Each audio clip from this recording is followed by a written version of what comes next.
നിങ്ങളോട് അപേക്ഷിക്കണത് എന്നെ സഹായിച്ച് എനിക്ക് ജോലിക്കിറങ്ങി പോകാൻ പോലും പറ്റില്ല. അല്ലെങ്കിൽ എനിക്ക് ജോലിക്കിറങ്ങി പോകണേന് ഒരു ബുദ്ധിമുട്ടും ഉണ്ട്. കുടുംബത്തെ നൂരാൻ വയ്യാത്ത അവസ്ഥയാണ്. നേരെ വന്ന ആഹാരം കഴിക്കാൻ വയ്യ. ഈ ജീവിതകാലം മുഴുവൻ ഗുളിക കഴിക്കണം. ഒരു മാസം 8000 രൂപ ഗുളിക ആണ് എഴുതിയേക്കുന്നത്. എന്നിട്ടും ഡോക്ടർമാരുടെയും അവിടുത്തെ സ്റ്റുഡൻസിൻ്റെയൊക്കെ സഹായം കൊണ്ടാണ് ഞാൻ ഇത്രയും 8 വർഷമായി എനിക്കിത് തുടങ്ങിയിട്ട്. ഞാനും കൂടെ വല്ലപ്പോഴല്ല ഞാനും കൊടുക്കും. അതെൻ്റെ അതിരിക്കും. എനിക്ക് കിട്ടുന്ന പെൻഷനേ ഉണ്ട്.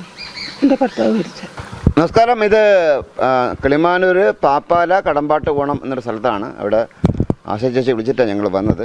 ചേച്ചിയുടെ അവസ്ഥ ഇപ്പോൾ ഭയങ്കര പ്രശ്നങ്ങളാണ്. കാഞ്ചൽ ചേച്ചിക്ക് കുടൽ ചുരുങ്ങുന്ന, അല്ലെങ്കിൽ ആ കുടലിനെന്തോ വിഷയമുണ്ട്. അത് മാത്രമല്ല തലയിലെന്തോ മുഴ ഉണ്ടല്ലേ, മുഴയുണ്ട്. പിന്നെ എന്തൊക്കെയുള്ള ചേച്ചിയുടെ ഹസ്ബൻഡ് മരിച്ചുപോയി. ആരുമില്ല. ചേച്ചി ഒരു കടയിൽ ജോലിക്ക് നിൽക്കുന്ന ആളായിരുന്നു. പക്ഷെ ഇപ്പോൾ അവിടെയും പോയിട്ട് കുനിഞ്ഞു നിന്നൊന്നും ജോലി എടുക്കാൻ പറ്റത്തില്ല. ആ ഒരു സിറ്റുവേഷനിലാണ്. ഒരു മോളുണ്ട്, ഒരു മോനുണ്ട്, പിന്നെ ഈ പാവപ്പെട്ട ഒരു അമ്മയുണ്ട് കൂടെ. അപ്പോൾ അങ്ങനെ നമ്മൾ വിളിച്ചു വരുത്തിയത്. ചോദിക്കാം, എന്തൊക്കെയാണ് വിഷയങ്ങളെന്ന് പറയാം. എനിക്ക് ബാത്റൂമിൽ പോകാൻ ബുദ്ധിമുട്ടാണ്. ട്യൂബ് വെച്ചാണ് ബാത്റൂമിൽ പോകുന്നത്. ഇത് വെച്ചാണ് ഞാൻ ഇത് ഇങ്ങനെ വെച്ചിട്ട് ഇതിൽ കൂടെ ട്യൂബ് കയറ്റിയാണ് ബാത്റൂമിൽ പോകുന്നത്. ഒരു ദിവസത്തെ വരുമാനം പോലെ 220 രൂപ ഇതേ ഉള്ളു. അത് വല്ലപ്പോഴായിരിക്കും ഒരു വീട്ടിൽ പോയാണ് കഴിയുന്നത്. ഭർത്താവ് മരിച്ച് മോനും ഇനി 4ലാണ്. +2. ഞാൻ ഇറങ്ങി പോകുന്നത് തന്നെ. പിന്നെ പെൻഷൻ കിട്ടണത് കൊണ്ട്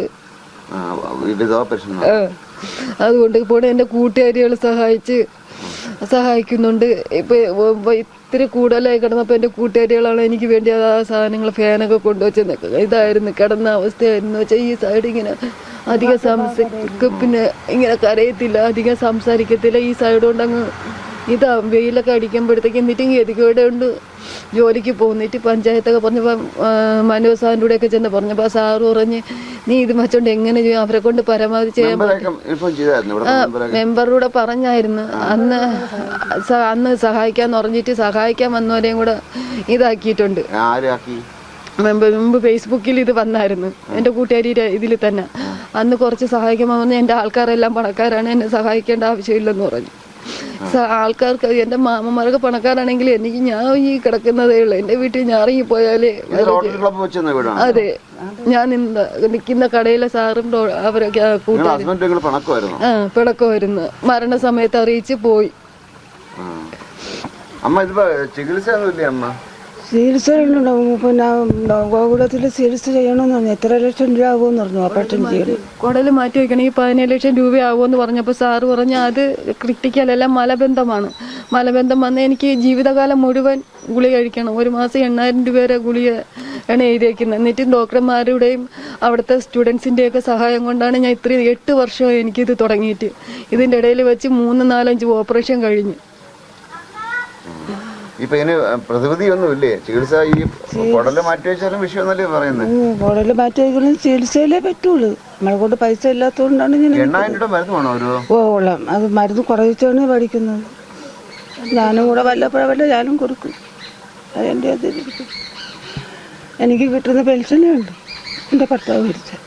രണ്ടുപേർക്കും വിധവാ പെൻഷൻ? അതേ ഉള്ളൂ. ഒരു വരുമാനവും ഇല്ല. ഒരു വരുമാനവും ഇല്ല. ഇത് ഈ കണ്ണ ഇത്രയുള്ള ഈ വീട് നിൽക്കുന്ന ഈ ഇതേ ഉള്ളു. സത്യമായിട്ട് ഇത് കിട്ടിയില്ലായിരുന്നെങ്കിൽ ഞാൻ കുച്ചുങ്ങളെ കൊണ്ട് കിടക്കേണ്ടി വന്നേനെ. ഈ കുടലി 2 സൈഡും പോയി. എന്നിട്ട് ഞാൻ പറഞ്ഞിട്ട് ഇത് കുത്തിയെടുക്കാൻ കിടക്കാൻ പറഞ്ഞേക്കുവാണെന്ന് വെച്ചാൽ ഉള്ളിൽ നിന്ന് കുത്തിയെടുത്ത് ഇത് എന്തരാണെന്ന് അറിയാൻ വേണ്ടി പരിശോധിക്കാൻ കൊടുക്കാൻ. എന്നിട്ട് തന്നെ ഈ മലദോരത്തിൽ നിന്നും കുത്തിയെടുക്കാൻ കൊടുക്കാൻ പറഞ്ഞേക്കുവാണ്. 3 ഓപ്പറേഷനാണ് മലദോരം വഴി ചെയ്തത്. എന്നിട്ടും എനിക്ക് സ്വയമേ ബാത്റൂമിൽ പോകാൻ പറ്റൂല. ഇത് വെച്ചാലേ പറ്റൂ. നിങ്ങളുടെ കയ്യില് ഗൂഗിൾ പേയും മറ്റേ അക്കൗണ്ട് ഡീറ്റെയിൽസ് ഒക്കെ ഉണ്ടോ? Google Pay number account details ഒക്കെ ഉണ്ടോ? എനിക്ക് മാന്യ പ്രേക്ഷകരോട് പറയാനുള്ള ഒരു കാര്യം എന്ന് പറഞ്ഞാൽ ഞങ്ങൾ പലപ്പോഴും ഈ പറയുന്ന ലേഡീസിൻ്റെ ഒരു വിഷയം വരുമ്പോൾ നമ്മൾ നമ്പരും കോൺടാക്ട് നമ്പറും ഗൂഗിൾ പേ നമ്പറും നമ്മൾ കൊടുക്കും. പക്ഷേ കുറേ ഞരമ്പ് രോഗികളുണ്ട്. അവർ വിളിച്ചിട്ട് ഭയങ്കര ശല്യമാണ്. അതുകൊണ്ട് മാക്സിമം നമ്മൾ എന്താ പറയുക അവോയ്ഡ് ചെയ്യാൻ ശ്രമിക്കാറുണ്ടെങ്കിൽ പോലും നമ്മൾ ഈ സഹായം ചെയ്യാതിരിക്കാൻ നിവൃത്തിയില്ല. അത് ഒരുപാട് ഞരമ്പ് രോഗികളുണ്ട്. ഈ നമ്മൾ നമ്പർ കൊടുത്തു കഴിഞ്ഞാൽ അവരെ രാത്രി വിളിക്കുക, ശല്യപ്പെടുത്തുക, മറ്റാണ് മറിച്ചാണ്. നമ്മുടെ സമൂഹം ഇങ്ങനെ ആയിപ്പോയി. പറയേണ്ട ഒരു കാര്യമൊന്നുമില്ല. അപ്പോൾ എന്തായാലും ചേച്ചിയുടെ കോൺടാക്ട് നമ്പറും ഗൂഗിൾ പേ ഞാൻ കൊടുക്കട്ടെ. ഞാൻ കൊടുക്കട്ടെ? ഗൂഗിൾ പേ അവന് കൊണ്ടുവന്ന് കൊടുക്കട്ടെ? കൊടുക്കട്ടെ അമ്മ? ഫോണൊക്കെ എടുക്കുമ്പോൾ സൂക്ഷിച്ചെടുക്കണം. കാരണം ഈ പറയുന്ന ഞരമ്പുരികൾ ഒരുപാട് പേരുണ്ട്. അപ്പൊ അതിന് സൂക്ഷിച്ചൊക്കെ വേണം ഫോണ് കൈകാര്യം ചെയ്യേണ്ടത്. അങ്ങനെ വല്ലതും ഉണ്ടെങ്കിൽ ബ്ലോക്ക് ചെയ്യണം കേട്ടോ. അപ്പോൾ എന്തായാലും ഞാൻ കൊടുക്കാം. ചേച്ചിയുടെ അവസ്ഥ ഇതാണ്. ഞാൻ എൻ്റെ മെഡിക്കൽ റിപ്പോർട്ടെല്ലാം ഞാൻ ഷൂട്ട് ചെയ്ത് വെച്ചിട്ടുണ്ട്, എല്ലാം കാണിക്കുന്നുണ്ട്. റോട്ടറി ക്ലബ്ബ് കൊടുത്ത വീട് കൂടിയാണത്. ഇതും കൂടി ഇല്ലായിരുന്നെങ്കിൽ അവർ തിരുപ്പതി പോയി കിടക്കേണ്ടി വന്നന. ഒരു 18 വയസ്സായ പെൺകുട്ടിയും ഒരു കൊച്ചു മോനും ഉണ്ട്. അവരിതും പോകുമെന്ന് ഞാൻ കാണിക്കുന്നില്ല. ഏതായാലും സഹായിക്കാൻ കഴിയുള്ളവർ സഹായിക്കുക. വിസ്മയസിനോട് ക്യാമറ അരുൺ സാറിനൊപ്പം സയ്യിദ് മാരാർ സൈനിങ് ഓഫ്.